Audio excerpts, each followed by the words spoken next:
자, 출석 호명하겠습니다. 권진선 씨,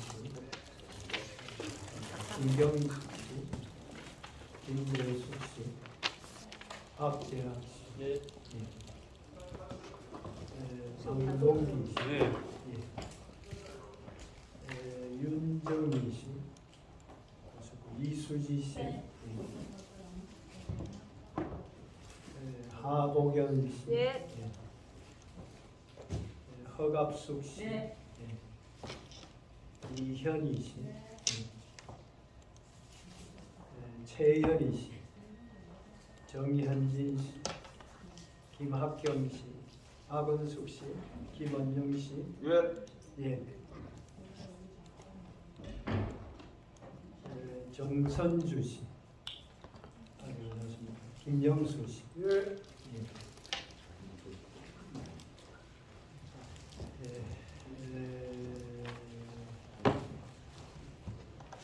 예, 성함이 김대숙이고. 김대숙 씨, 예. 죄송합니다. 이수지 씨, 네. 예, 기도해 주시죠. 사랑이 많으신 하나님 아버지, 또 오늘의 새날을 허락하시고 주님 이렇게 함께 모여 주님을 더 알아가기 위하여, 또 성경 말씀을 더 알아가기 위하여 주님 모이게 하시니 감사드립니다. 주님 피곤한 가운데에서 전도사님들 모였습니다. 들을 때 들을 귀를 열어주시고 우리가 알아야 할 것을 깨달을 수 있는 지혜를 더하여 주시옵소서. 특별히 또 수업 진행하시는 교수님과 함께하여 주시어서 주님 영역간의 강건함을 허락하시고 우리에게 전해야 할 말씀을 잘 전하실 수 있도록 주님 그 입술을 주관하여 주시옵소서. 아직 오지 못하는 또 전도사님들이 있습니다. 오시는 발걸음 인도하여 주시옵소서. 살아계신 예수 그리스도 이름으로 기도드립니다.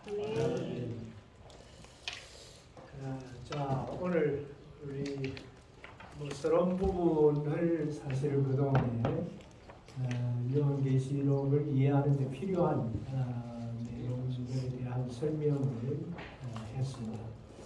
조금 더 언급해야 될 부분들이 있긴 하지만 지금 그래도 조금 이제 남은 여러 가지 시간들을 이렇게 고려해 볼 때에 바로 본문 서론으로 오늘은 들어가서 1장을 한번 집중적으로 살펴보도록 하겠습니다.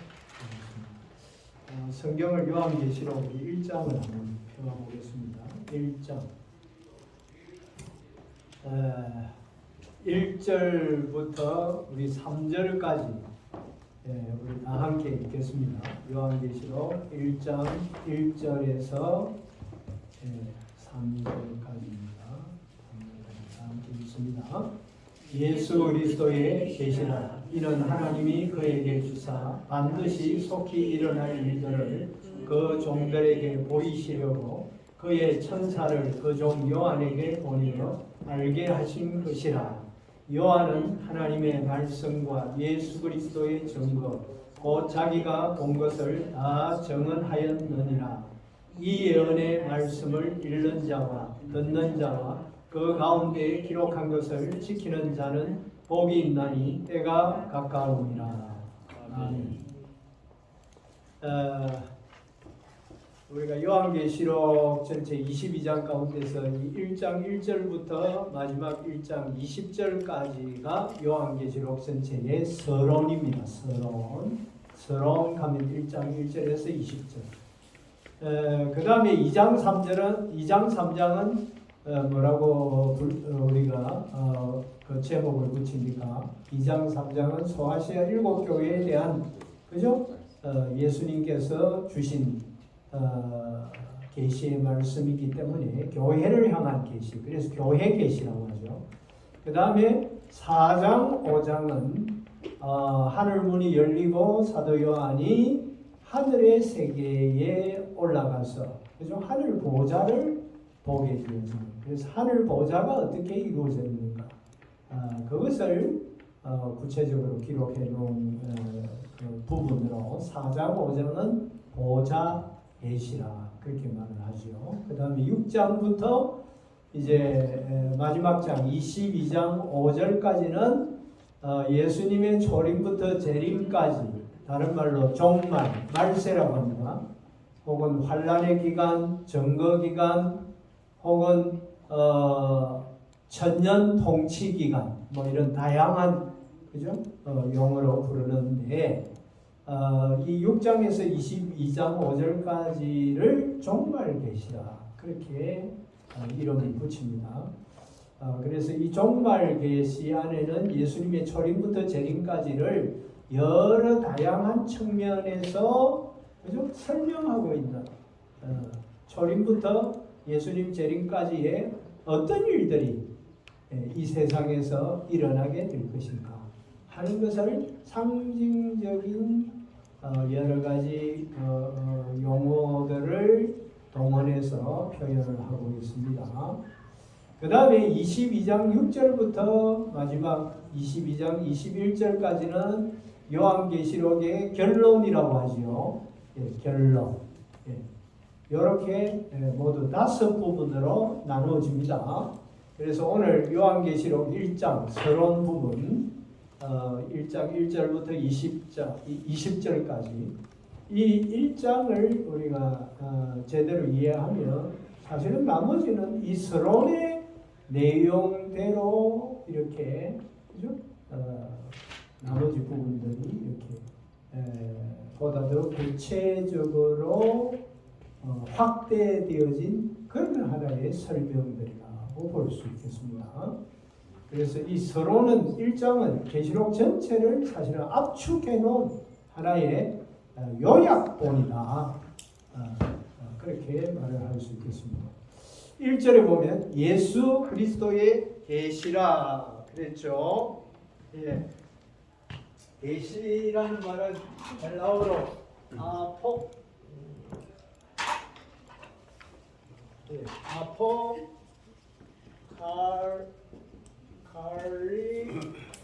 아포칼립시스. 아포란 말은 전치사죠. 아포 뭐뭐로부터 이탈 개념을 가집니다. 전치사가 이격을 취하면 칼립시스란 말은 숨겨진 것, 여러 가지 의미 있습니다. 숨겨진 것, 칼립시스, 덮은 것. 이 칼립시스는 원래 어디에서 온 칼립토,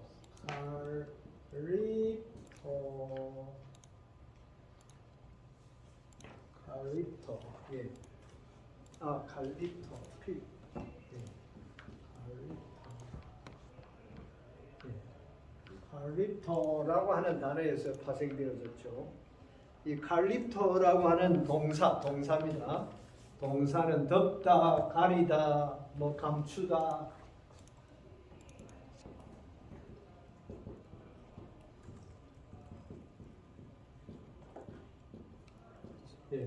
명사가 칼립시스입니다. 그죠? 이 동사에. 그게 덮음, 가림, 감춤으로부터 이제 열리는 거. 아포가 붙어서. 알겠습니까? 그렇게 이렇게 가리워진 커튼, 베일을 이렇게 쫙 열어서 안에 무엇이 들어있는가 하는 것을 드러내 보이는 거, 공개하는 거. 그죠? 그것이 아포칼립시스, 계시라고 하는 말의 뜻입니다. 거기 여러분들 주교재 63페이지 펴보세요. 각주 밑에 35번에 설명이 나와 있습니다. 계시라고 하는 말은 아포칼립시스, 아포 뭐로부터 그 다음에 칼립토, 감추다, 덮다, 가리다, 요 복합 명사로서 드러내는 것. 그게 감추는 것으로부터 이제는 그죠? 이렇게 베일을 벗겨서 안에 무엇이 들었는가 하는 것을 드러내 보여주는 것. 그것이 바로 계시입니다. 계시. 그래서 예수 그리스도의 계시라. 그랬죠? 예수 그리스도, 예수라는 말 본명님, 그리스도는 뭐 이름입니까? 예수님의 직명입니다. 주는 뭐예요? 칭호죠, 칭호. 주 예수 그리스도. 예수는 본명, 주는 칭호고 그리스도는 본명인데 여기에 1장 1절은 예수 그리스도 본명하고 그죠? 칭호. 직명, 그죠? 직명이 같이 나와 있죠. 예수님의 삼중직, 기름 부음을 받은 자는 제사장, 왕, 선지자, 구약 시대. 그죠? 예수님이 바로 그 그리스도다. 구약에서 예언하고 있는 메시아, 히브리어의 그죠? 기름 부음을 받은 자, 메시아를 헬라어로 번역한 것이 그리스도죠, 그죠? 그래서 예수 그리스도라고 하는 명칭은 계시록 1장 1절에서 5절 사이에서만 3번 나타나고 계시록의 나머지 부분들에서는 그냥 예수라고 하는 본명만 나타납니다. 그리스도, 예수 그리스도 이렇게 본명하고 직명이 같이 붙은 것은 1장 딱 서론에서만 3번 나타납니다. 1장 1절에서 5절에서는. 예수 그리스도의 계시라 이 말은 예수 그리스도께서 드러내신 것이라는 말인데 예수 그리스도의 계시 주교제 64페이지 밑에 각주 36번 보면 이걸 두 가지로 해석이 가능합니다. 주격 소유격으로 해석이 가능하고 목적격 소유격으로. 주격 소유격으로 해석하면 예수 그리스도께서 주신 계시라는 그런 뜻입니다. 예수 그리스도의 계시할 때는 예수 그리스도가 우리에게 주신 계시라는 그런 뜻으로 해석할 수 있습니다. 목적격, 주격, 그 소유격으로 해석을 하면 예수 그리스도에 관한 계시 그렇게 해석이 되죠. 두 가지로 가능합니다. 어느 뜻이 맞느냐 할 때는 어느 뜻이 맞겠어요. 많은 학자들이 주된 의미는 그죠? 주격 소유격으로 해석한 것이 맞다. 다시 말해 예수 그리스도께서 주신 계시. 그런데 물론 예수 그리스도께서 주신 계시가 요한계시록인데 이것은 뭐 예수님에 대한 계시이기도 하죠, 그죠? 그러니까 부차적으로는 목적격 소유격의 의미도 이렇게 내포하고 있다. 그렇게 볼 수 있겠습니다. 그러나 주된 의미는 주격 소유격의 의미다. 다시 말해 예수 그리스도께서 주신 계시다. 가장 주된 의미가 예수 그리스도가 계시의 부여자가 되신다 하는 것을 1장 1절이 보여주고 있는데 거기에 보면 예수 그리스도의 계시라 그러고 이는 하나님이 그에게 주사 그랬죠. 예수 그리스도에게 계시를 하나님이 성부 하나님이 주셨다라고 성자 예수 그리스도보다 더 한 단계 이제 계시의 근원을 그죠 밝혀주고 있죠. 계시의 근원자가 바로 성부 하나님이시고 성자 예수 그리스도는 계시 성부 하나님으로부터 계시를 받아서 그죠 천사를 통해서 이렇게 사도 요한에게 또 사도 요한은 우리에게 그죠 종들에게 이렇게 전달이 되어졌다는 것을 보여줍니다. 그래서 계시의 근원자는 성부 하나님이시고 계시의 부여자는 성자 예수 그리스도. 그리고 계시의 전달자는 누굽니까? 이는 하나님이 그에게 주사 예수 그리스도에게 주사 반드시 속히 일어날 일들을 그 종들에게 보이시려고 그의 천사를 그 종 요한에게 보내어 알게 하신 것이라. 그래서 그 순서가 어떻게 되느냐 하면은 여러분들 주교제 66페이지 보세요. 66페이지 제1번 66페이지 거기 보면 조금 이쪽 부분에 화살표 도표가 나오죠. 그죠? 성부 하나님이 계시의 권한자가 되시고 하나님은 누구에게 계시를 주십니까? 예수 그리스도, 성자 예수 그리스도에게 주시고 예수 그리스도는 그의 천사, 다시 말하면 하나님의 천사입니다. 그죠? 천사에게 계시를 주시고 이 천사는 또 누구에게 계시를 줍니까? 사도 요한에게 계시를 주고 사도 요한이 그 계시를 받아서 모든 시대에 부름받은 하나님의 종들에게, 여기 하나님의 종들이라고 하는 것은 하나님의 백성들, 교역자, 성직자들만을 의미하는 것이야. 여기 종들이라고 하는 단어에는 그죠? 교역자도 포함되고 모든 그리스도인들, 성도들이 다 여기 종들로 포함이 되어집니다. 이렇게 계시가 그 통로가 그렇게 되어진다 하는 것을 1장 1절에서 보여주고 있습니다. 그래서 계시의 첫 번째 권원자는 누구라고요? 성부 하나님. 그 다음에 계시의 부여자는 성자 예수 그리스도. 그 다음에 계시의 전달자는 누굽니까? 천사가 계시의 전달자고, 그 다음 계시의 정언자, 천사로부터 계시를 받아서 정언하는 사람, 그죠? 정언자가 사도 요한이죠. 그 다음에 계시의 수신자들은 누굽니까? 네? 최종 계시의 수신자들은 하나님의 종들입니다, 그죠? 예. 그렇게 5가지, 그죠?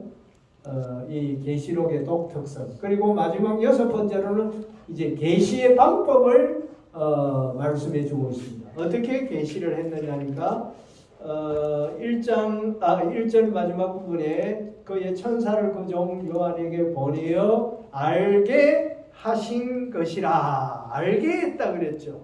예. 요 단어가 아주 중요한 단어입니다. 여러분 주교재 67페이지 두 번째 단락에 보면 알게 하신 것이라 에세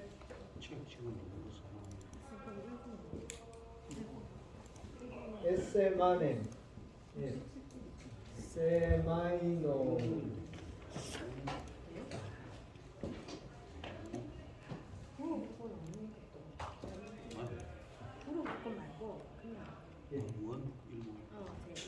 알게 했다. 말이 에세마네 저 부정각어입니다.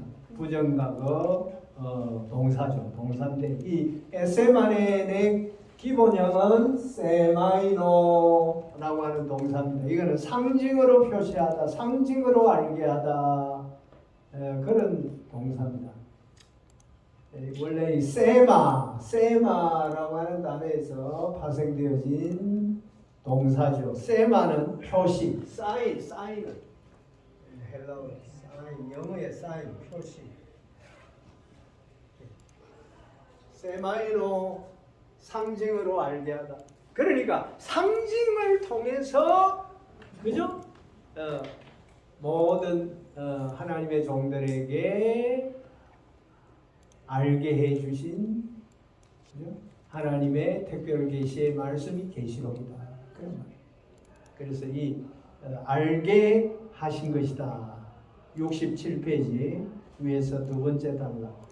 그래서 거기에 나와 있죠. 밑줄 치는 부분 상징으로 표시하다. 상징으로 알게 하다. 영어로는 signified라고 하는 동사로 번역을 하고 있습니다. 킹 제임스 버전에서. 그래서 이 계시록의 계시의 방법이 뭔가 하는 것을 보여주고 있어요. 계시의 방법이 뭡니까? 예? 계시의 방법이 뭐? 상징이라고. 상징을 통해서 그것을 딱 나타내 보여주는 단어가 알게 하신 것이다. 요 단어 에세마네 알겠습니까? 요 단어가 이 계시록은 상징으로 나타내 보여주신 하나님의 특별 계시의 말씀이다 하는 것을 딱 드러내 보여주는 아주 중요한 단어입니다. 1장 1절에. 그러니까 계시록은 상징으로 기록되어졌다 하는 것을 딱 1장 1절에서 보여주고 있죠. 그러니까 상징으로 보여준 그죠? 기록된 계시록이기 때문에 이 계시록의 말씀을 이해하려고 그러면 역시 우리가 그죠? 상징의 의미를 제대로 이해하고 그죠? 그 상징의 의미가 무엇인가 하는 그것을 찾아내어서 계시록의 말씀을 문자적으로 해석해서는 안 된다. 그러니까 상징적인 표현이기 때문에 계시록을 정확하게 해석하고 적용하려고 하면 상징으로 그죠? 해석해야 된다. 예, 상징적인 해석을 해야 된다. 그게 문자적인. 다른 사도 바울의 그죠? 일곱 서신 이런 거 로마서라든지 고린도전후서, 데살로니가전후서, 에베소서, 빌립보서, 골로새서, 빌레몬서, 디모데전후서, 디도서 이런 그죠? 바울이서 이런 서신들은 모두 문자적인 적용을 할 수 있는 서신들. 그건 상징으로 기록된 것이 아니에요. 그러나 계시록만큼은 문자적으로 기록된 말씀이 아니고 상징을 통해서 기록된 말씀이기 때문에 계시록의 말씀은 상징적으로 해석해야 돼요. 접근을 해요. 예. Interpretation by symbolically. 상징적으로 해석해요. 예.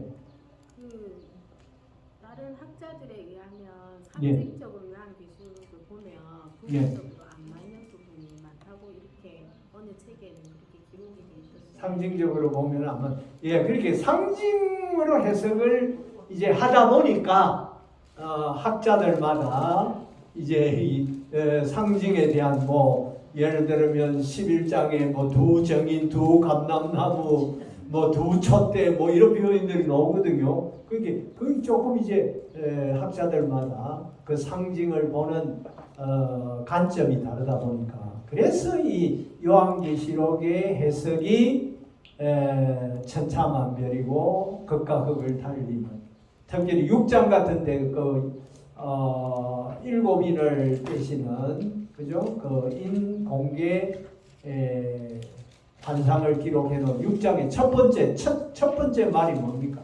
흰말이죠. 그 흰말에 대한 해석이 완전히 극과 극입니다. 어떤 성경학자는 그걸 예수 그리스도로 봅니다. 그러나 어떤 성경학자는 예수 그리스도가 아니고 거짓 그리스도, 거짓 선지자로 보는 거예요. 네. 또 어떤 분은 하나님의 말씀의 성리를 상징하는 것이다. 하여튼 학자들마다 해석이 아주 다양합니다. 다양한데 아주 극과 극이죠. 그런데 제가 볼 때는 그거는 예수 그리스도를 상징하는 것이 아니고 거짓 그리스도, 거짓 선지자를 상징하는 것이다. 그렇게 보는 것이 맞다라고 해석을 할 수 있습니다. 그 구체적인 이유는 제가 이제 6장 부분을 설명할 때 좀 이야기를 하겠습니다만 이렇게 상징으로 나타나다 보니까 그 해석이 이렇게 극과 극으로 다른 이런 그런 하나의 견해 차이들이 생기는데 그렇기 때문에 오늘 우리가 계시록을 제대로 이해하고 해석 적용하기 위해서는 어떻게 해야 되겠습니까? 다양한 성경학자들 과거에 그죠? 초대교회로부터 오늘 이 시대까지 계시록을 어떻게 해석을 주의 종들이 해석을 해왔는가 이런 것들을 우리가 종합적으로 그죠? 다양하게 접하고 그것을 검토를 해서 가장 객관적이고 받아들일 수 있는 타당한 해석이 무엇인가 하는 것을 찾아내어서 우리가 선택을 해야 된다라고 하는 그런 과제가 오늘 이 시대의 주의 종들 또 모든 성도들에게 교육자들에게 주어져 있다. 그래서 계시록을 우리가 제대로 이해하고 해석하기 위해서는 절대로 내가 임의로 성경만 그냥 읽고 내 머릿속에 떠오르는 그런 어떤 그죠? 해석 그것을 그대로 100% 주장을 하거나 그것을 이렇게 다른 사람들에게 강제적으로 요구하는 이런 하나의 해석을 하게 되면 그죠? 굉장히 좀 엉뚱한 방법으로 잘 나가다가 3,000% 빠진다는 그런 말이 있듯이 엉뚱한 잘못된 해석을 할 가능성이 많아요.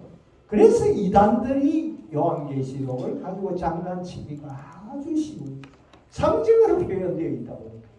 이걸 가지고 자기 입맛에 맞게 그렇게 자의적인 해석을 하는 거예요. 다시 말하면 뭐예요? 네?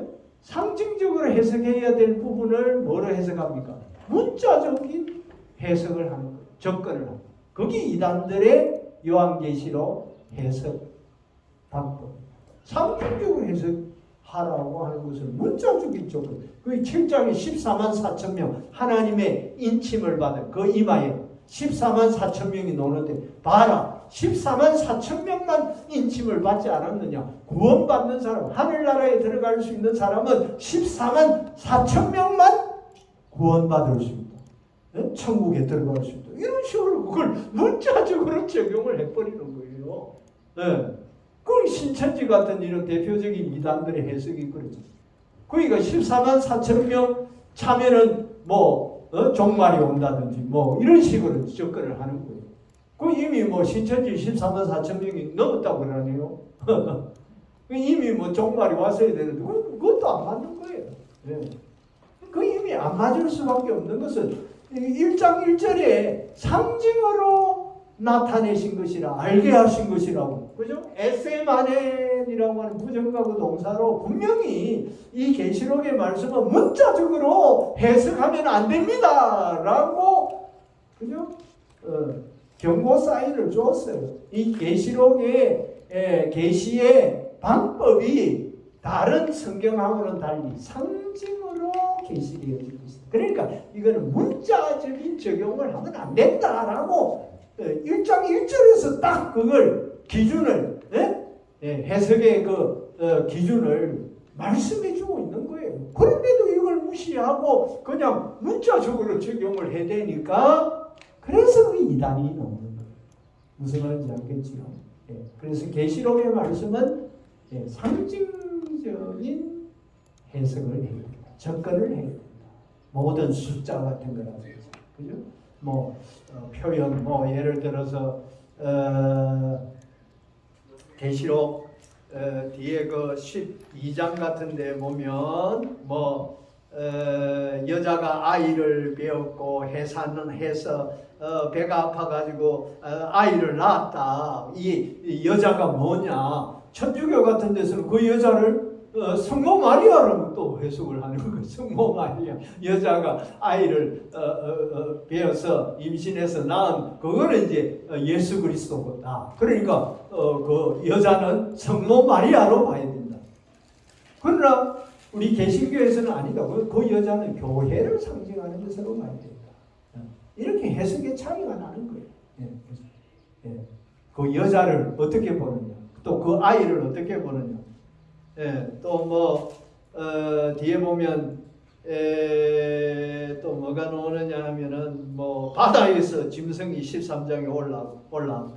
거기에 대한 해석도 학자들마다 특별히 또 이단들은 그것을 완전히 엉뚱하게 해석을 하고 또 땅에서 올라온 짐승 13장 그죠? 11절에 나오죠. 내가 보니 봄에 또 다른 짐승이 땅에서 올라오니 어린 양 같고 같이 두 뿔 있고 용처럼 말을 하더라. 땅에서 올라온 짐승. 이게 도대체 뭘 의미하느냐? 이런 것을 그 땅에서 올라온 짐승은 뒤에 가서 보면 사도 요한이 정확하게 해석을 하고 거짓 선지자나 딱 집어서 해석을 또 바로 해요. 그 요한계시록 보면 앞에 상징적인 표현에 대해서 뒤에 가서 요한계시록 자체가 알겠습니까? 설명해 주고 있는 그런 부분들이 몇 군데 있습니다. 몇 군데. 뒤에 예를 들면 17장 같은 데 보면 큰 엄녀가 나오거든요. 이 엄녀는 보면 큰 바벨론이라. 그 17장 5절에 보면 1절에 큰 엄녀의 정체가 뭔가 하는 것을 다른 이름으로 또 설명을 하고 이 큰 엄녀는 큰 성 바벨론과 동의었구나 하는 것을 그죠? 요한계시록 자체가 그것을 설명해 주고 있는 거예요. 그러니까 17장에 큰 음녀는 바로 큰 성 바벨론과 그죠? 의미가 똑같은 것이고 이것은 타락한 세상을 상징적으로 표현하는 용어다. 이렇게 이제 대부분의 학자들이 공통적으로 그렇게 해석을 하는 거예요. 저도 그걸 받아들이죠. 그래서 큰 음녀, 큰 성 바벨론이라고 하는 이 용어는 뭘 의미한다고요? 타락한 세상, 타락한 세상, 하나님을 대적하고, 그죠? 또 교회를 핍박하고 성도들을 박해하고, 사탄의 두 하수인인 두 짐승의, 그죠? 유혹을 받아서 온갖 악행을 저지르는 타락한 세상, 타락한 세상을 요한계시록에서는 뭐라고 표현합니까? 큰 음녀 혹은 큰 성 바벨론 이렇게 표현을 하고 있다. 알겠습니다. 그래서 이 상징적인 표현들이 너무 많기 때문에 20장에 보면 1000년 동안 다스리고 이 1000년을 문자적으로 해석을 해버리면 그죠? 직접 1000년 동안 통치. 그래서 나온 학설이 뭐예요? 네? 전천년설, 후천년설 이런 학설이 나오게 되어 있는 거예요. 그러나 그 1000년은 문자적으로 적용해야 될 숫자가 아니고 그것도 뭡니까? 요한계시록에 나타나는 모든 숫자들은 다 상징적인 표현이에요. 알겠습니까? 1000년이라고 말은 하나님이 정해놓으신 아주 오랜 기간이지만은 그 기간은 그죠? 일정한 기간으로서 아주 오랜 기간이다. 그걸 이제 1000이라고 하는 이 숫자로 표현하고 있는 거예요. 그걸 우리는 뭡니까? 예수님의 초림부터 재림까지. 다시 말해 종말을 그죠? 말세를 계시록 20장에서는 뭐로 표현한다고요? 1000년으로. 또 앞부분에서는 한때, 두때, 반때, 또 42달, 그죠? 그 다음에 3년 반 이런 거 다 1000년 다 뭡니까? 다 동의어예요. 동의어. 예, 동의어. 이런 것을 제대로 이해를 못하면 다 따로 막 해석을 하고 이래버리면 완전히 막 요한계시록이 그죠? 혼란에 빠집니다. 예, 미로의 결국에는 미궁 속에 빠져들어갈 수밖에 없어요. 예. 그러니까 7년 대환란이니 요한계시록에는 7년 대환란이는 말이 없습니다. 그 학자들이 이제 그런 걸 자꾸 만들어내는 거예요. 3년 반, 3년 반, 전 환란, 후 3년 반, 환란, 이런 식으로 자꾸 용어를 만들어내는 거예요. 그러나 계시록에는 전 3년 반 환란, 후 3년 반 환란 그런 용어가 없습니다. 네. 그래서 계시록 이해가 왜 이렇게 복잡하고 어렵게 되어졌는가 하는 이유 가운데 하나가 뭐예요? 상징으로 기록된 말씀을 문자적으로 해석하고 적용을 하다 보니까 그러니까 다른 성경에서 나오지 아니하는 또 다른 성경하고 일치가 되지 아니하는 그런 아주 요상하고 특별한 그죠? 기상천외한 그런 교리가 만들어져 나오는 거예요. 그 예수님이 두 번 이상 심지어 3번 재림하신다 이런 이제 이론까지 나오는 거예요. 요한계시록 보면 재림에 대한 그 표현들이 상징 표현들이 여러 번 나오거든요. 바로 여기서도 재림, 저기서도 재림. 그러니까 예수님이 여러 번 재림하신다. 이런 식으로 결론을 내리는 거예요. 그걸 교리화시켜 가지고 가르치고 그렇게 믿는다라고 하는 사람들이 여기저기서 생겨난 거예요. 그러나 다른 성경에는 절대 예수님이 2번, 3번 재림한다. 그런 말씀, 이런 방구도 없습니다. 예수님도 절대로 내가 2번 재림할 것이다. 그런 말씀 하신 적이 없으세요. 네. 그런데 요한계시록에서만 여기저기 재림을 그죠? 뭐 7번 반복해서 이렇게 말을 하다 보니까 여러 번 재림하시는 걸로 이렇게 착각을 하고 오해를 해서 그렇게 말을 하는 거예요. 예, 그러니까 뭐 완전히 헷갈려 버리죠. 예, 문제가 생깁니다. 예, 그래서 그렇게 요한계시록에서 우리가 중요한 교리를 이끌어내는 것은 굉장히 이거는 very very dangerous한 것이다. 위험한 것이다. 그렇게 해서는 안 돼요. 다른 바울서신이라든지 공간복음이라든지 그죠? 다른 성경, 신약 그죠? 교리와 어떤 그 원리를 명확하게 표현하고 있는 그런 부분들과 뭡니까? 충돌이 되지 않도록 요한계시록의 말씀을 해석해야 된다. 거기 뭡니까? 문맥을 통한 해석입니다. 그죠? 문맥. 성경 전체의 문맥에서 요한계시록을 바라보고 해석해야만이 우리가 잘못된 해석을 피할 수 있다. 그래서 다시 1장 1절에 대해서 이제 여러분들이 이제 조금 이해가 되셨죠? 거기에 이제 한 가지 더 설명해야 될 부분은 반드시 속히 일어날 일들을 요 부분, 요 부분입니다. 요 부분의 의미가 무엇인가? 반드시 속히 일어날 일들.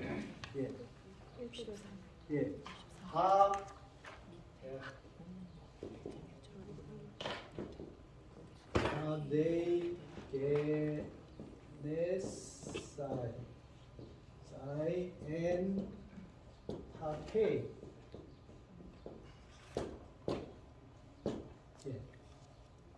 그렇게 돼. 이거 the things 영어로 말하면 things they 이거 must 반드시 게네사이 기본 동사는 기노마이죠. 기노마이에서 온 동사인데 be done 이 기노마이가 원래 되다, become 발생하다 여러분 헬라어를 다 배웠죠? 네? 모릅니까? 기노마이 비동사 배웠어요? 네? 배웠는데 저희가 기억을 못해요. 다 잊어버렸어. 그 잊어버리고 N 전치사죠. 예, 타케이, short, 예, short, 예, 속히, 요 N 타케이라고 하는 이걸 우리말로 속히로 해석합니다. 속히 반드시 속히 이루어질 것들. 알겠습니까? 그래서 여기에 반드시라고 하는 말이 있죠. they 이게 must 반드시 they 반드시라고 하는 말의 뜻이 뭔가? 여러분 부록 가져오셨죠? 부록 65페이지를 한번 펴보세요. 부록의 65페이지. 반드시 밑에 부분에 보면 이거는 요한계시록에 언급된 내용들이 빠짐없이 일어나게 될 것이다 라고 하는 것을 보여줍니다. 그래서 이 반드시 이런 요한계시록에 기록되어진 모든 뭡니까? 예언, 모든 환상들은 때가 되면 그죠? 빠짐없이 발생되고 일어나고 성취될 것이다. 그래서 이거는 확실성.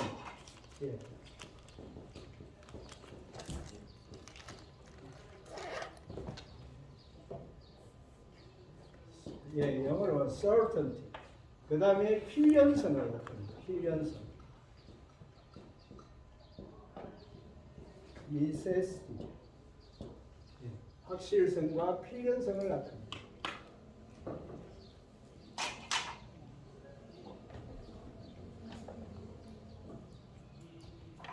특별히 계시록의 가장 핵심 주제가 뭘까요? 계시록을 줄이고 딱 one sentence를 줄이고 예수 그리스도의 재림이죠. 1장 7절이 바로 요한계시록 전체의 주제입니다. 주제. 사도행전의 주제는 1장 몇 절입니까?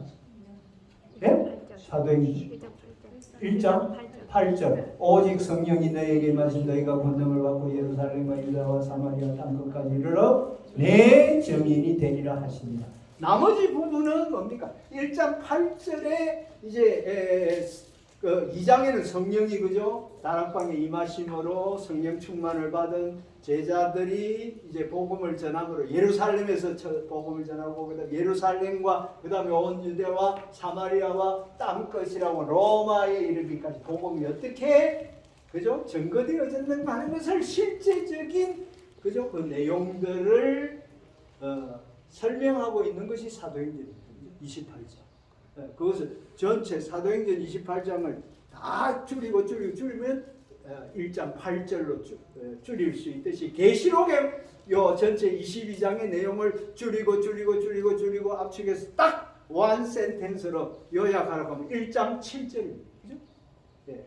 볼지어다. 예? 구름을 타고 오시리라. 예. 1장 7절 그가 구름을 타고 오시리라. 각 사람의 눈이 그를 보겠고 그를 찌른 자들도 볼 것이요 땅에 있는 모든 족속이 그로 인하여 애곡하리니 그러하리라. 아멘. 7절이 계시록 전체의 주제입니다. 주제. 그죠? 예. 요것을 사실은 계시록에서 그죠?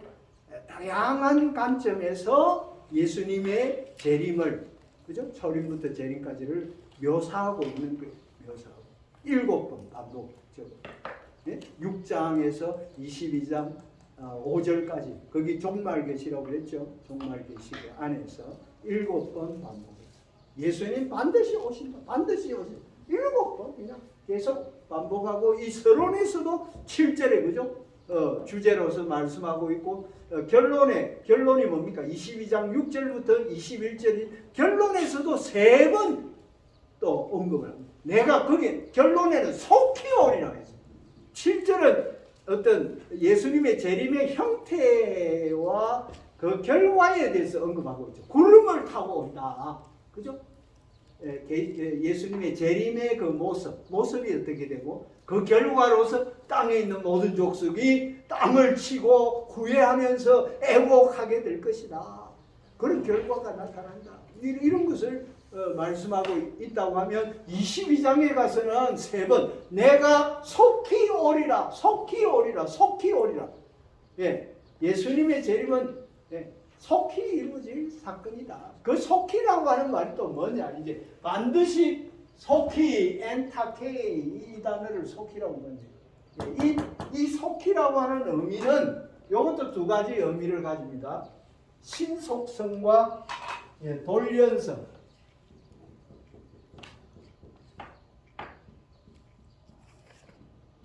스피디니스.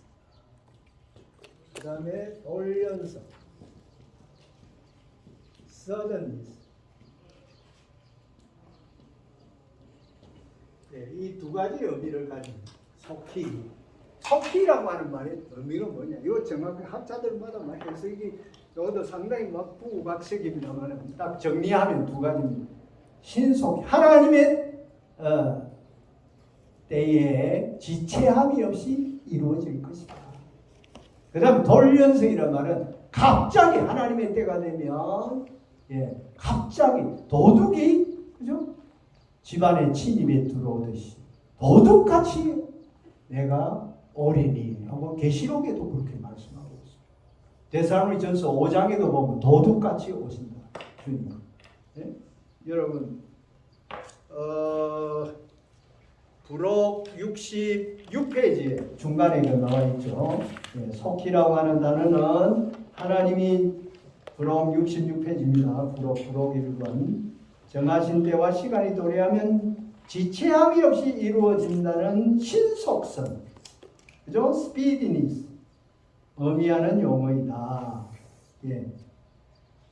계시록 10장 6절에 보면 지체하지 아니하리니 라는 말씀이 나오죠. 지체하지 아니하리라. 그러니까 신속히.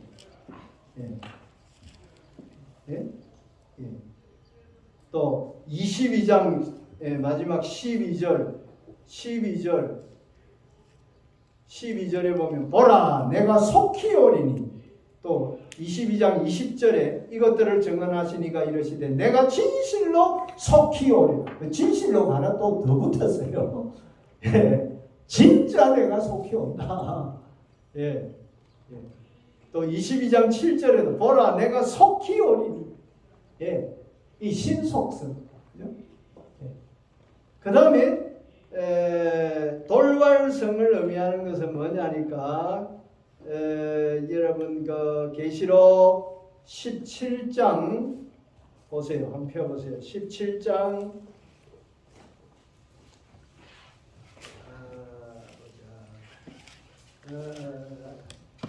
예, 돌발성은 예, 도둑같이 온다. 이런 부분이죠. 16장, 예, 16장 15절입니다. 16장 15절에 보면 보라 내가 도둑같이 오리니 누구든지 깨어 자기 옷을 지켜 벌거벗지 아니하고 자기의 부끄러움을 보이지 아니하는 자는 복이 있도다. 예, 도둑같이 온다. 이 말이 무슨 말입니까? 돌연성. 주님의 재림의 돌연성을 표현하고 있습니다. 도둑이 뭐 예고하고 안 하잖아요. 그죠? 우리가 방심하고 막 마음 턱 놓고 막 코 골면서 자고 있을 때 그때 도둑이 침입에 들어오듯이 예수님의 오심도 도둑처럼 주님이 오신다는 거예요. 그러니까 늘 상시 준비를 해야 된다는 거예요. 예수님의 오심에 대해서. 예. 그것이 바로 속히라고 하는 겁니다. 속히. 그런데 사실은 이 속히라고 하는 이 단어는 예수님의 초림부터 재림 사이에 일어날 일들 반드시 그죠? 속히라고 하는 사실은 예수님의 초림부터 재림까지를 표현하는 단어입니다. 이 단어가. 이제 그걸 여러분들이 깨달아요. 계시록이 그 묘미가 여기 있는 겁니다. 속히라고 하는 말은 우리 제가 봉직했던 고신대 신학과에 구약 가르치는 교수님이 신약을 이 계시록을 주석을 쓴 송영복 교수님 만나서 이제 입하고 대하는 가운데 질문해서 계시록 1장 1절에 반드시 속히 이루어질 일들을 했는데 예수님 아직도 재림 안 하고 있는데 이 말을 어떻게 해석했느냐? 그 앞뒤가 아구가 맞지 않느냐 이런 뉘앙스로 구약을 가르치는 교수님이 요한계시록 주석을 쓴 교수님에게 그 질문을 하는 것을 내가 옆에서 들은 적이 있습니다. 속히 이 속히라고 하는 단어의 의미를 제대로 이해를 못하면 그런 질문이 나올 수밖에 없습니다. 여기 속히 반드시 속히 이루어질 일들로 하면 예수님 벌써 오셔야 되는데 속히라고 했지 않았느냐? 근데 왜 지금까지 계시록의 말씀이 지금 주후 95년경에 도미티안 황제 치세 때에 기록되어진 것으로 추정을 하는데 지금 벌써 2024년 그죠? 그건 2000년이 다 됐는데도 예수님이 아직 재림을 안 하시는 것은 이거 뭔가 요한계시록이 뭔가 문제가 있는 것이지 않느냐 표현에 이제 그런 우리가 인간적인 그죠? 그런 생각 그런 또 판단을 할 수가 있습니다. 그런 질문하는 또 교인들도 들어 있어요. 속히 이루어진다 했는데 왜 아직 예수님 재림은 속히 안 이루어지고 있느냐? 베드로 후서입니까? 천년이 하루가 천년 같음을 잊지 말라 그랬잖아요. 하나님에게서는 뭐 천년이나 하루나 그거는 뭐 눈 깜짝할 순간에 그건 되어지는 그와 같은 하나의 그거는 큰 의미가 없는 거예요. 그러니까 이 천년 안에 사실은 반드시 이루어질 일들이 바로 뭡니까? 속히 이루어질 일들이다. 알겠습니까? 네, 그리고 그 속히를 뭡니까? 계시록에서는 이제 뒤에 가서는 어떤 용어로 표현합니까? 한때, 두때, 반때, 혹은 그죠? 3년, 42달, 뭐 3년 반, 또 1000년으로 알겠습니까? 다양한 용어들로 표현하고 있다. 그렇게 이해하면 그죠? 예수님이 이거 내가 속히 온다 하는 거는 사실 그거는 공수교 남발한 게 아니죠. 그 속히란 말은 예수님의 초림부터 재림까지를 말하는 것이니까, 그죠? 예, 마지막 교회 시대가 끝나면 예수님이 오신다는 말이에요. 그 아직 교회 시대가 끝이 안 났기 때문에 아직 속히 해당되는 거예요. 지금 저와 여러분들이 살고 있는 이 시대도 뭡니까? 우리의 속히 요 기간 안에 우리가 지금 포함되어져 있고 살고 있기 때문에 예수님은 아직 안 오시는 거예요. 여러분 이해가 되십니까?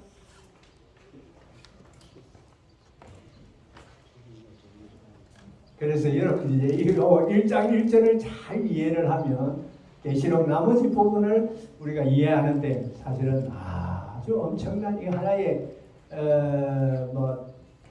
문을 여는 큰 현관문을 열고 들어가는 집에 자물쇠와 같은 구절이 계시록 1장 1절이구나 하는 것을 알 수가 있습니다. 그래서 1장 1절에서 지금 이제 이 어프로치는 무슨 어프로치냐면 이제는 이제 본문으로 들어가서 이제는 미시적인 접근을 하는 겁니다. 그동안은 서론 그죠? 계시록 전체를 이해하는데 필요한 그런 숫자의 의미라든지 여러 가지 구조라든지 그죠? 상징적인 이런 표현들 이런 것들을 이제 공부를 했다면 지금은 이제 본문으로 딱 들어와서 이제 한 절 미시적인 접근을 하는 겁니다. 알겠습니까? 이 한 절이 가지고 있는 의미가 뭐냐 이걸 이제 아주 깊이 있게 따지고 들어가는 거예요. 알겠습니까? 그래서 언제나 하나님 말씀은 이렇게 그죠? 두 가지 측면에서 접근을 해 들어가야 된다. 다시 말해 거시적인 접근과 동시에 미시적인 접근. 다른 말로 하면 멀리 거시적인 접근은 망원경적인 그죠? 접근 방법이고 미시적인 접근은 뭐예요? 현미경적인 접근 방법입니다. 지금 이제 현미경적인 내가 접근 방법을 이제 시도를 해보는 겁니다. 알겠습니까? 예. 그래서 이 두 가지 접근 방법을 우리가 같이 통합적으로 이렇게 사용해서 계시록의 말씀을 이렇게 바라볼 때에 접근해 나갈 때 우리가 올바른 아주 잘 나가다가 3000% 빠지는 그런 해석이 아닙니다. 방향을 잃지 아니하고 이렇게 딱 제궤도 좌로나 우로나 치우침이 없는 정도를 따라서 계시록을 해석하고 적용할 수 있게 될 것이다.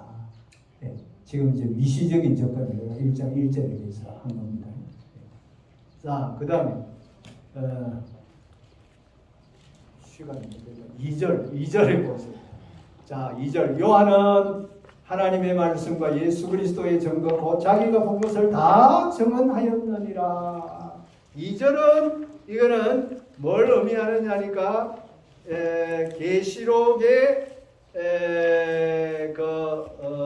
계시록의 충족성을 나타내 보여줍니다. 1절은 계시록의 독특성, 그죠? 독특성을 나타내 보여준다고 하면 2절의 말씀은 계시록의 충족성.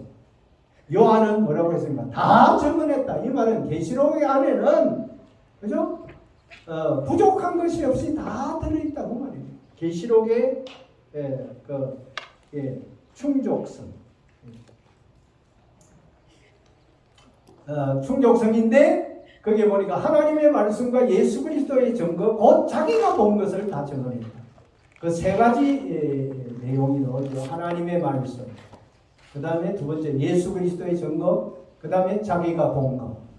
요 세 가지가 각각 따로따로입니까? 그러면 동일한 의미를 가진다고 봐야 되겠죠. 네? 하나님의 말씀 따로, 예수 그리스도의 증거 따로, 자기가 본 것 따로 그렇습니다. 아닙니다.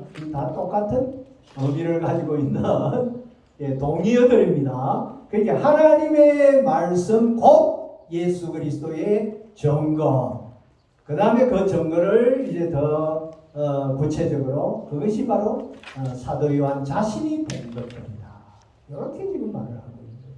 그러니까 예수 그리스도의 증거가 중간에 있는데 예수 그리스도의 증거는 그죠? 예수 그리스도의 요것도 주격 소유격으로 해석할 수 있고 목적격 소유격으로도 해석이 가능한데 주격 소유격으로 해석 뭡니까? 주격 소유격으로 해석하면 뭡니까? 예수 그리스도가 주신 증거. 목적격 소유격으로 해석하면 뭡니까? 예수 그리스도에 대한 관한 증거. 두 가지가 다 가능한데 그 1장 1절에 예수 그리스도의 계시 이것이 뭡니까? 주격 소유격으로 해석하는 것이 그죠? 가장 타당한 해석이다라고 결론을 내렸죠, 그죠? 그와 같이 이것도 주격 소유격으로 해석하는 것이 맞다. 그래서 예수 그리스도께서 주신 증거, 물론 그 증거는 예수 그리스도의 관한 증거이기도 합니다. 그건 부차적인 의미고 주된 의미는 예수 그리스도께서 주신 증거 이렇게 해석합니다. 하나님의 말씀이 뭐냐니까 바로 예수 그리스도의 증거라. 하나님의 말씀의 내용이 예수 그리스도에 대한 증거다. 예수 그리스도께서 증거하신 것이다. 왜 하나님의 말씀을 예수 그리스도께서 증거하십니까? 그 이유가 뭘까요? 이제 이런 질문을 던져봐요. 요한계시록에 저 뒤에 19장에 가서 보면 그죠?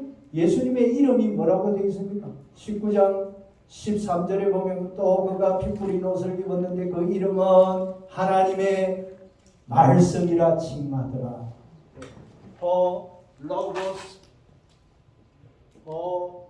로고스 투 데우 하나님의 그 말씀입니다. 예수님의 이름입니다.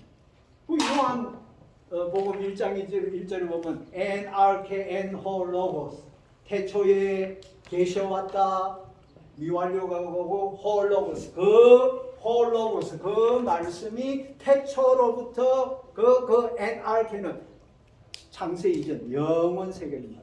영원 전부터 홀로고스가 존재해 왔다라고 요한복음 1장 1절에 그 말씀하고 똑같은 겁니다.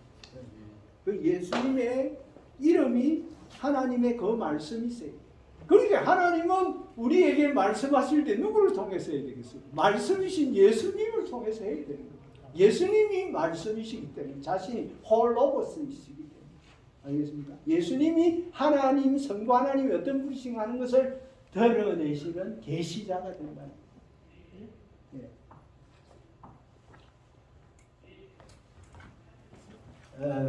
그래서 요한계시록 1장 2절은 하나님의 말씀 즉 예수 그리스도의 증거 곧 자기가 본 것들 다 이건 세 그죠? 부분이 다 똑같은 동일한 의미를 가지고 있는 동의어다. 그러니까 하나님의 말씀이 바로 예수 그리스도께서 증거하신 말씀이라고 증거라는 거죠. 예수 그리스도가 증거하신 것은 뭡니까? 그게 바로 우리가 다른 말로 더 요약하면 복음이죠. 예수님이 말씀하신 것. 그 복음. 때가 차서니 복음을 믿으라고 했죠. 예수님께서. 그죠? 복음을 말씀하시기 위해서 오신 거예요. 예수 그리스도의 증거는 복음입니다. 복음이 뭐예요? What is gospel? 복음을 헬라어로 유앙겔리온이라죠. 유앙겔리온. 복음이 뭡니까? 복음은 예수 그리스도가 그죠? 택한 백성들의 구원, 그죠? 구원을 위해서 자신을 십자가상에 속죄의 제물로 내어 주시는 그걸 예수님의 수동적 순종이라고 합니다. 수동적 순종, passive obedience. 이 수동적 순종과 우리가 지키지 못했던 하나님의 계명 모든 율법을 그죠? 온전히 100% 지키심으로 알겠습니까? 공로를 세우셨다. 그것을 뭐라고 합니까? 능동적 순종이다. 능동적 순종. 영어로 active obedience라고. 이 두 가지 순종을 통해서 우리의 구원을 믿는 자의 구원을 완성하신다. 그래서 누구든지 저를 믿는 자마다 멸망치 않고 영생을 얻게 되어지는 이 놀라운 구원의 복을 믿는 자에게 값없이 믿음으로 이렇게 주신다라고 하는 것이 뭡니까? 복음의 내용입니다. 두 가지 복음은 이 두 가지로 이루어지는데 우리가 복음하면 우리가 이 수동적 순종을 주로 이야기만 하죠, 그죠? 예수님이 우리 죄를 대신해서 십자가에 못 박혀 죽으셔서 우리 죄를 믿는 자의 죄를 다 용서해 주셨다. 수동적 그는 순종 부분인데 사실은 더 중요한 것이 능동적 순종이에요. 율법을 내가 이루지 못한 하나님의 그 율법을 다 예수님이 대신 또 다 순종하신 거예요. 다 지켜주신 거예요. 예. 죄에 대한 뭡니까? 수동적 순종만 하면 우리는 천국에 못 들어갑니다. 예. 왜냐하면 아담과 하와와 그 후손들이 지은 죄값만 지불하고 예수님이 손 놔버렸으면 우리는 영생의 자리에 이룰 수가 없죠. 왜냐하면 그거는 죄에 대한 값을 지불하는 것에 불과하단 말이에요. 알겠어요? 그러니까 그 말은 아담과 하와가 범죄하기 이전에 에덴 동산의 그 상태로 이제 원위치 시켜놓은 거예요. 한마디로 말하면 원위치 시켜놓은 것이기 때문에 다시 이제 영생을 얻을 것이냐 못 얻을 것이냐 하는 것은 그죠? 다시 내가 순종해야 되죠. 아담 하와가 선악과를 따먹지 말고 하나님 모든 계명을 이제 100% 지켜서 의를 그죠? 스스로 의를 이룰 때에 영원히 죽지 않고 살게 되는 거예요. 예, 그런데 그 부분까지도 예수님이 우리를 대신해서 율법을 다 이 땅 위에 사람이 되어서 대신 다 지켜주신 거예요. 그것이 바로 능동적 순종이라고 알겠습니까? 그래서 공로를 세우셨다는 거예요. 우리가 영생할 수 있는 새 하늘과 새 땅이 들. 그래서 이 복음이라고 할 때는 우리는 사실은 능동적 순종까지를 포함해서 설명해요. 수동적 순종은 이 절반의 설명이고 절반의 복음이 되는 거예요. 알겠습니까? 여러분 이거 조실신학에서 이런 걸 배웠죠? 이런 소리 못 들으십니까? 안 했습니다. 예? 안 했습니까? 예.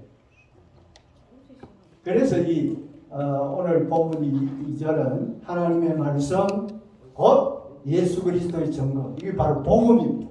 복음을 사도 요한이 다 보고 기록한 것이 계시록. 그 계시록은 사실은 가스펠 복음입니다. 복음서예요. 계시록. 예, 이게 뭐 겁을 주고 막 우리라고 부들부들 떨게 만드는 이게 사실은 가스펠. 복음을 상징으로 또 다르게 표현합니다. 예. 예수님의 재림은 불신자들에게는 형벌이고 두려움이고 그죠? 멸망이지만 믿는 성도들에게는 뭡니까? 구원이 완성되는 날이고 혼인잔치에 참여하는 날이고 그죠? 상 받는 날이고 기쁜 날이고 그죠? 새하늘과 새 땅이 들어가는 날이기 때문에 요한계시록이 믿는 자들에게는 그 두려움이 될 수가 없어요. 복음이죠. 그죠? 복음이죠. 기도하겠습니다. 하나님 감사드립니다.